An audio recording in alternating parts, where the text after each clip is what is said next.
하나님 말씀 봉독합니다. 사도행전 9장 28절에서부터 31절까지입니다. 우리 다 같이 합독하도록 하겠습니다. 사도행전 9장 28절에서부터 31절입니다. 시작. 사울이 제자들과 함께 있어 예루살렘에 출입하며 또 주 예수의 이름으로 담대히 말하고 헬라파 유대인들과 함께 말하며 변론하니 그 사람들이 죽이려고 힘쓰거늘 형제들이 알고 가이사라로 데리고 내려가서 다소로 보내니라. 그리하여 온 유대와 갈릴리와 사마리아 교회가 평안하여 든든히 서가고 주를 경외함과 성령의 이로로 진행하여 수가 더 많아지니라. 아멘. 우리 옆 사람과 인사합시다. 축복합니다. 사랑합니다. 물된 동상 같은 성도님 되세요.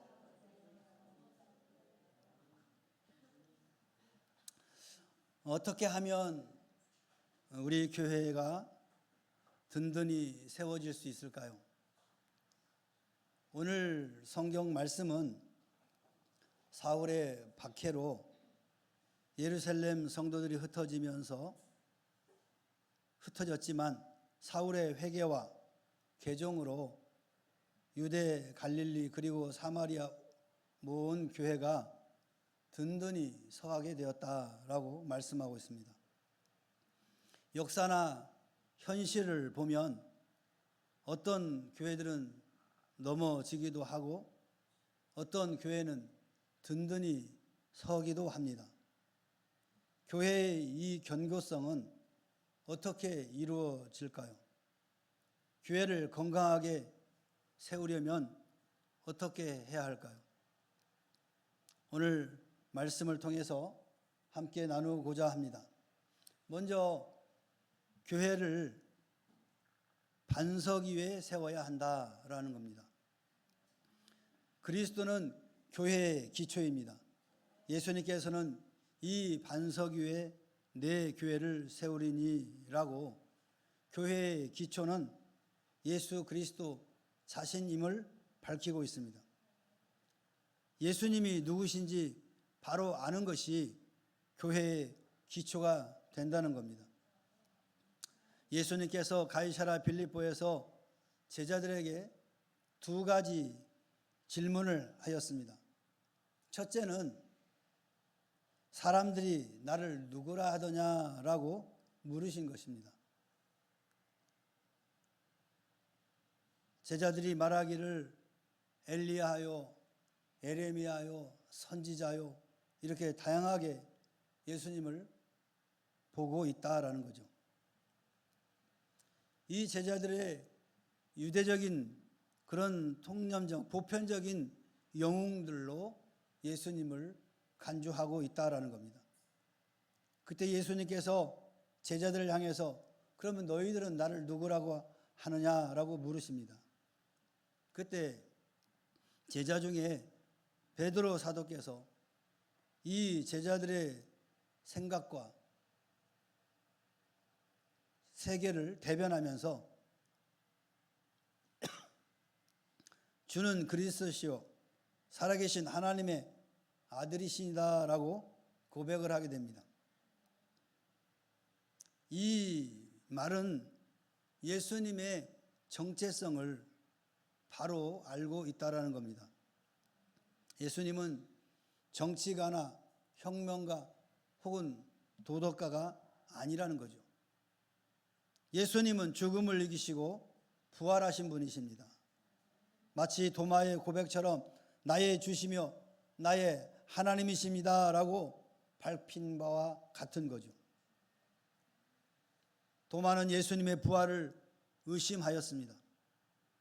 그러다가 부활하신 주님을 친히 뵙고 주라고 고백을 하게 됩니다. 부활하신 주님은 그리스도 곧 구원자이십니다. 성령으로 잉태하여 사람으로 오신 하나님의 아들이십니다. 이 같은 믿음의 교회의 근본적인 진리요 교회의 기초인 것입니다. 또한 그리스도는 교회의 머리입니다. 예수 그리스도는 교회의 반석이시며 동시에 교회를 다스리는 교회의 머리인 것입니다. 부자나 강자가 통치하는 교회는 든든히 설 수가 없습니다. 교회는 인간이 머리가 될 때 그 순수성을 상실하게 되는 겁니다. 오늘날 인본주의 교회, 자유주의 교회가 더 이상 교회의 본질과 순수성을 지키지 못하는 것과 같은 것입니다. 교회는 그리스도께서 세우시고 그리스도께서 통치하실 때 견고하게 든든하게 서가는 것인 겁니다. 세상과 음부의 권세가 침노치 못하며 이기지 못하는 겁니다. 우리 명문교회는 만세 반석이신 그리스도 위에 세워가길 원합니다. 그리고 예수 그리스도의 다스리심에 순종하기를 원합니다. 또한 든든히 서가는 교회는 교회를 말씀으로서 세워야 하는 것입니다.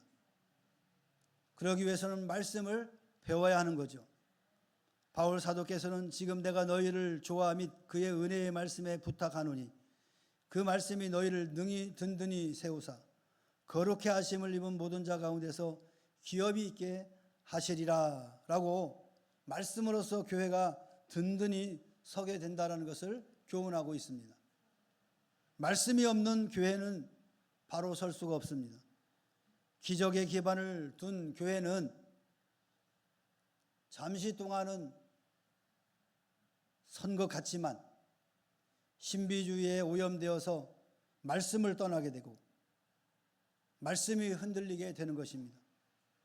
그러나 말씀에 기반을 둔 교회는 말씀대로 살 때, 믿고 살 때 기적을 체험하게 되는 것입니다.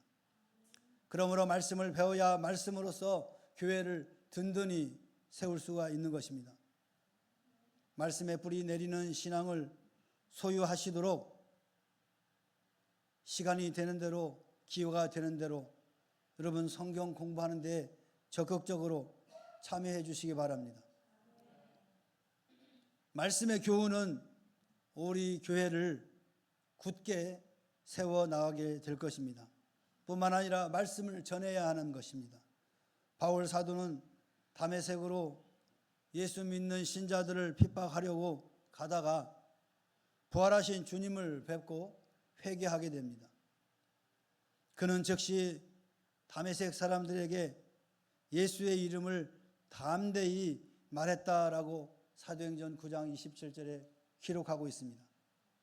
뿐만 아니라 예루살렘에 되돌아와서 제자들에게도 예수의 이름으로 담대히 말했다고 사도행전 9장 29절에 말씀하고 있습니다. 바울 사도는 예수 그리스도의 말씀을 전하는 전도자로서 세계 도처에 교회를 세운 것입니다. 그의 복음은 예수님의 십자가 사건과 부활 사건을 중심으로 한 메시지였다는 거예요. 사도 바울이 복음을 전하는 핵심은 십자가 그리고 부활입니다. 예수님의 십자가에 고난받으신 것과 그리고 부활하신 사건이 사도 바울의 전하는 복음의 메시지의 핵심이었다는 겁니다. 전도하지 않고 어떻게 교회가 성장하고 부흥할 수 있겠습니까? 교회의 성장은 전도에 달려 있습니다. 믿습니까? 이제 점점점 빈자리가 없어지는 것 같아요. 옆에 한번 보세요. 빈자리 있습니까? 채우시기 바랍니다. 옆에 여러분의 빈자리를 여러분이 채우시기 바랍니다. 전도하지 않으면 교회는 성장할 수 없습니다. 어떤 사람들은 그래요. 하나님이 다 알아서 하시겠지. 그렇죠. 하나님이 종국적으로 하시는 겁니다. 그러나 누구를 통해서 하십니까? 여러분을 통해서, 나를 통해서 하시는 거예요. 하나님이 하시니까 나는 가만히 있어야지. 그것이 아니에요. 여러분들이 적극적으로 전도를 해야 되는 겁니다. 사도 바울이 그와 같이 많은 고난과 핍박을 받으면서도 전도했기 때문에 오늘 이 지구촌에 교회가 무수히 세워져 있는 것 아니겠습니까? 하나님이 하실 수 있으면 사도 바울을 왜 불렀겠습니까? 그리고 수많은 전도자를 왜 불러 세웠겠습니까? 하나님이 하시지. 하나님은 사람을 통해서 일을 하신다는 겁니다. 바로 우리 명문교회도 주의 핏값으로 세운 교회지만 하나님이 통치하시지만 이 교회에 여러분을 불러서 여러분들을 통해서 교회를 세워나가기를 원하시는 겁니다. 그러니까 여러분들이 적극적으로 교회의 성장을 위해서 전도해야 하는 것입니다. 또한 든든히 서는 교회는 사랑함으로써 세워진다라는 겁니다. 사랑을 상실하면 교회는 무너지게 됩니다. 우리 옆 사람에게 인사합시다. 다시 한번. 권사님 사랑해요.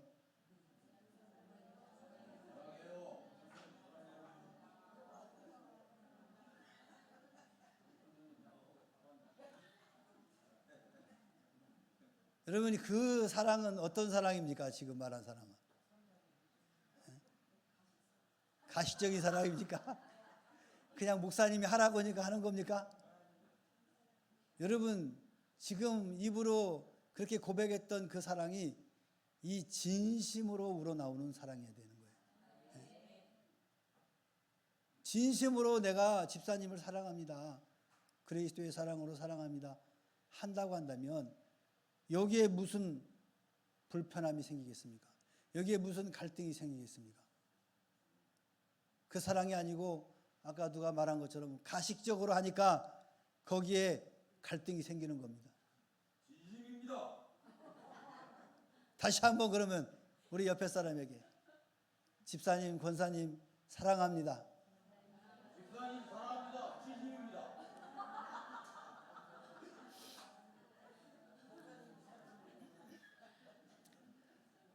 사도 요한은 예수님께서 예배소 교회에 주신 책망을 전달했습니다. 계시록 2장 4절 5절에 보니까 예배소 교회를 책망하셨어요. 그 책망이 뭐냐? 너를 책망할 것이 있나니 너의 처음 사랑을 버렸느니라. 회개하지 아니하면 내가 내게 임하여 내 촛대를 그 자리에서 옮기리라. 경고의 메시지를 전달합니다. 예배소 교회가 처음 사랑을 잃어버렸다는 거예요. 처음 사랑을. 그 원인이 뭘까 하고 보니까 이 예배소 교회가 이단들이 많았어요. 지금 우리 사도행전 강의하면 보면 알겠지만 우상들이 많았어요. 그 우상을 섬기던 사람들이 복음을 받고 예수를 믿으면서 문제가 생기기 시작한 겁니다. 우상을 섬기던 그 모든 것을 깨끗하게 청산을 해야 되는데 그걸 못하는 거예요. 그러다 보니까 이게 하나님 사랑과 우상 사랑이 겹치면서 갈등이 생긴 겁니다. 그러다 보니까 서로 경계하게 되고 때로는 불신하게 되고 미워하게 되면서 예수 그리스도 사도 바울이 전했던 그 사랑이 점점 퇴색되기 시작합니다. 그러면서 그 사랑의 공동체가 와해돼 버리는 겁니다. 이거에 대해서 사도 요한을 통해서 주께서 말씀하시는 거예요. 그 처음 사랑을 회복해라. 그걸 회복하지 않으면 내 촛대를 그 자리에서 옮기겠다. 그 얘기는 교회 문을 닫게 하겠다라는 경고를 하고 있는 거예요. 교회의 본질은 사랑입니다. 여러분 사랑하시기 바랍니다. 이 사랑을 잃어버리는 순간 일단 여러분의 마음부터가 강팍해지기 시작합니다. 그리고 불신하게 됩니다. 미워하게 됩니다. 그러면 내 안에 있는 그리스도의 사랑이 점점 퇴색되지면서 잃어버리게 된다는 거예요. 오늘 혹시나 세상 살면서, 강팍한 세상 살면서 그리스도의 사랑을 잊고 계신 분이 있다고 한다면 이 시간 회복하길 바랍니다. 회복하려면 어떻게 해야 돼요? 오늘 사도 요한을 향해서 말한 것처럼 회개하지 아니하면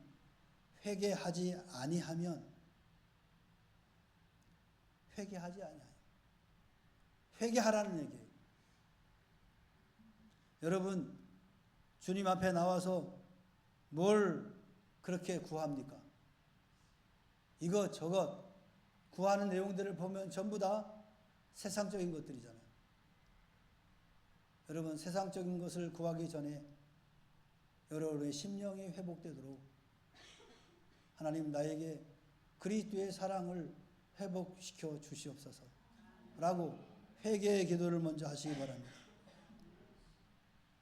사도 요한은 사랑의 공동체, 곧 가정과 교회에서 보이는 사람도 사랑치 못하면서 어찌 보이지 않는 하나님을 사랑할 수 있겠느냐라고 탄식한 겁니다.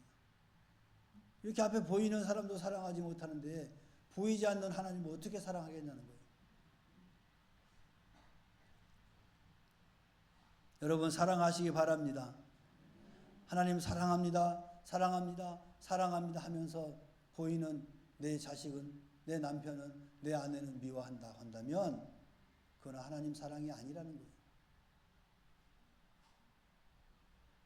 그러나 우리가 조심해야 할 것이 있습니다.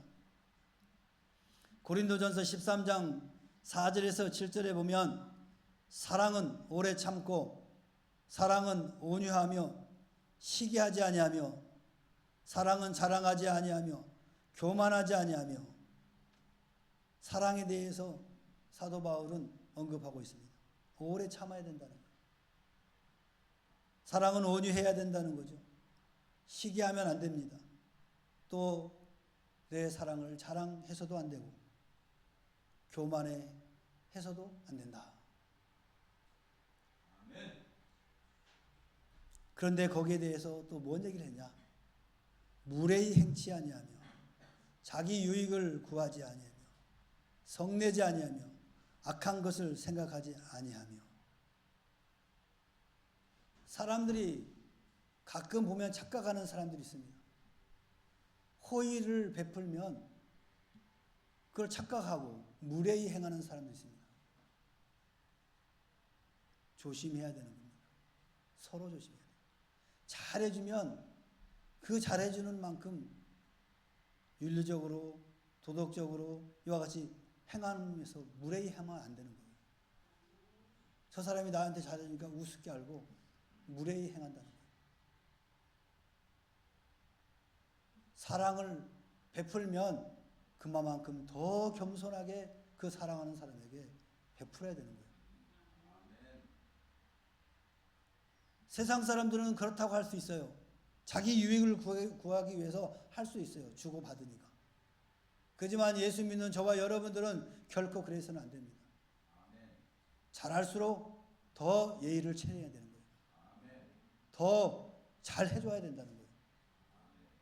그 잘해주는 사람을 무시하고 위에 올라가서 부려먹으려고 하면 안 되는 거예요.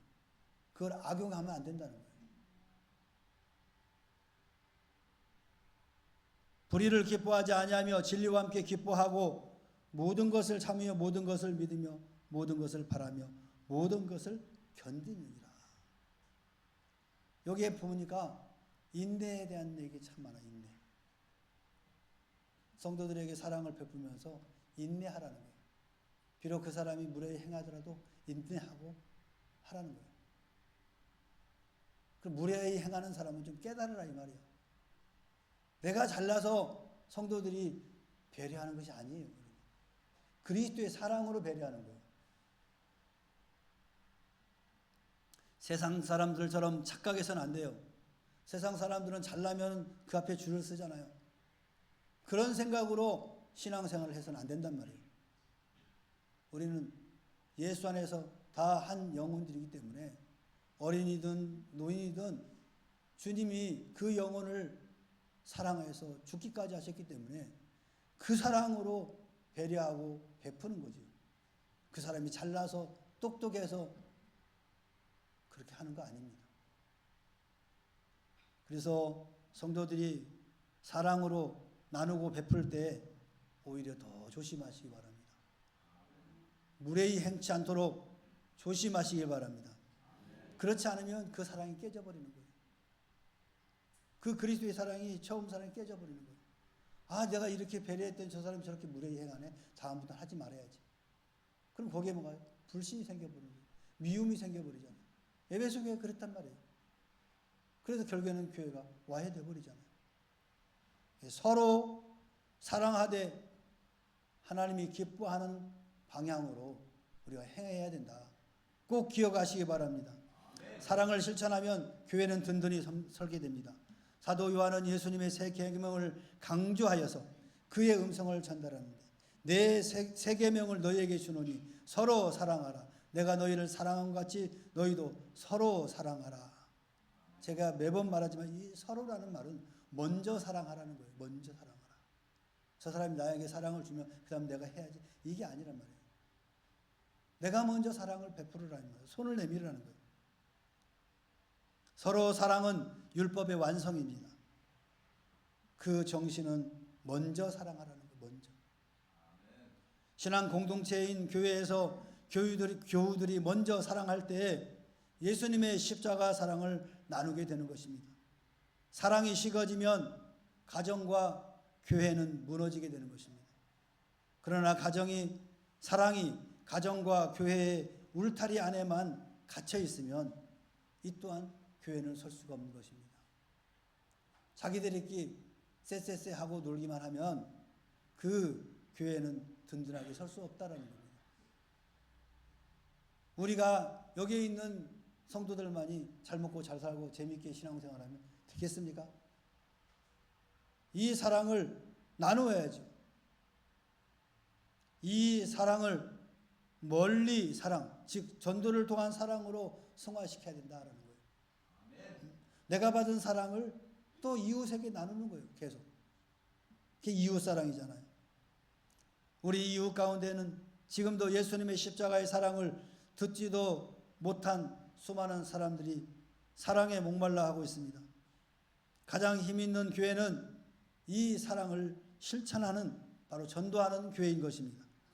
비록 우리의 호주머니 사정이 좋지 않다고 해도, 시간에 여유가 없다고 한다고 해도 그 가운데도 복음을 전하는 일에 적극적으로 동참해야 되는 것입니다. 시간을 쪼개서 복음을 전하는 거예요. 어느 누구든 시간이 남아서 여러분 전도로 다니는 줄 아십니까? 바쁜 가운데도 시간을 내서 복음을 전하는 것입니다. 그래야 우리 교회가 만세 반석 위에 굳게 서고 우리 가정이 음부의 권세를 이길 수가 있는 것입니다. 그래야 성령의 위로, 곧 하나님의 도움으로 교인의 수가 많아지는 역사를 경험하게 되는 것입니다. 교회의 성장은 질적 성장과 양적 성장으로 구분할 수가 있습니다. 질적 성장은 뭘까요? 복음을 전하면서 믿음이 성장하게 되는 겁니다. 여러분 개개인의 믿음이 굳건히 세워지고 성장하는 것이 바로 질적 성장입니다. 말씀을 청종하고 순종함으로 신앙이 단단해지는 것, 이것이 질적인 성장인 것입니다.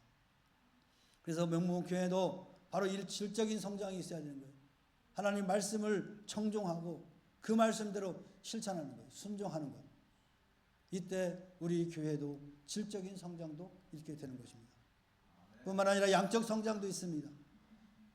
이렇게 질적인 성장을 위하여 수고하고 애쓰며 복음을 전할 때 교인의 수적인 수가 점점 많아지는 것이 바로 양적인 성장인 것입니다.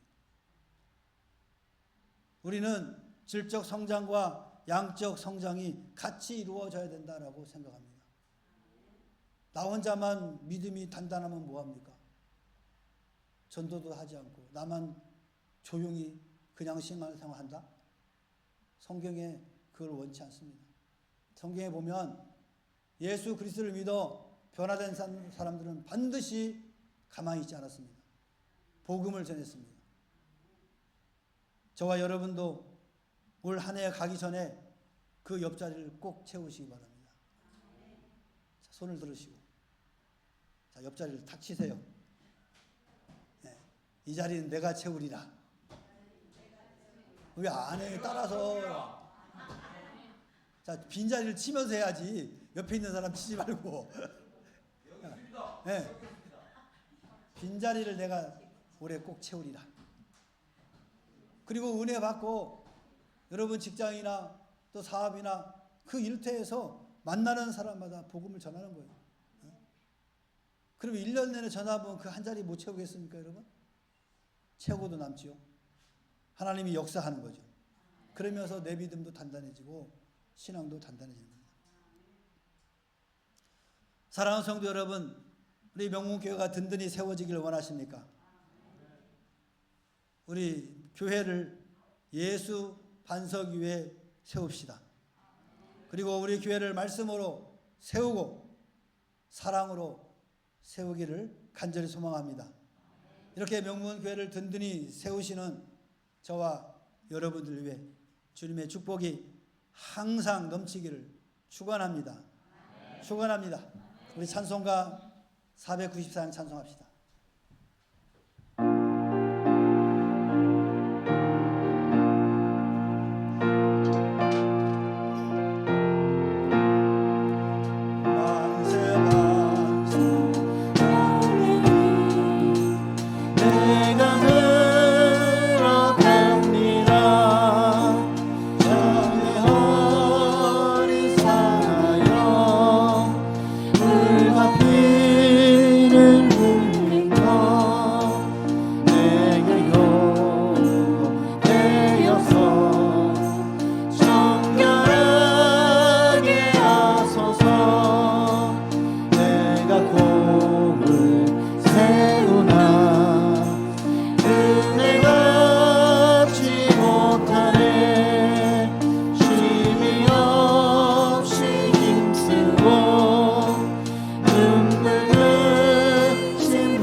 생전 숨쉬고 주가 세상 떠나서 거룩한 그 앞에 끝없이 심판당할 때 만세만사 열리니 내가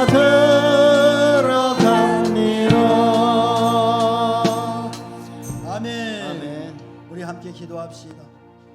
반석이신 예수님, 마음 문을 크게 열어 오십니다. 내 마음에 오셔서 충만케 하옵소서. 생명샘가에 나아가오니 나의 모든 죄악들을 깨끗하게 씻어 주옵소서. 그리하여 주의 핏값으로 세운 명문교회의 일부분 우리에게 주신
이제는 우리 구주 예수 그리스도의 은혜와 하나님 아버지의 무한하신 사랑과 성령님의 내주 임재 교통하심이 오늘 주의 말씀을 통하여 우리 명문교회를 든든히 세워가기를 소망하고 한 부분을 담당하기로 마음에 결단하고 돌아가는 사랑하는 주의 자녀들 심령회와 저들의 가정과 직장과 사업과 생업위회와 그리고 이 나라와 이 민족과 교회위회 지금으로부터 영원토록 함께 있을지어다. 아멘.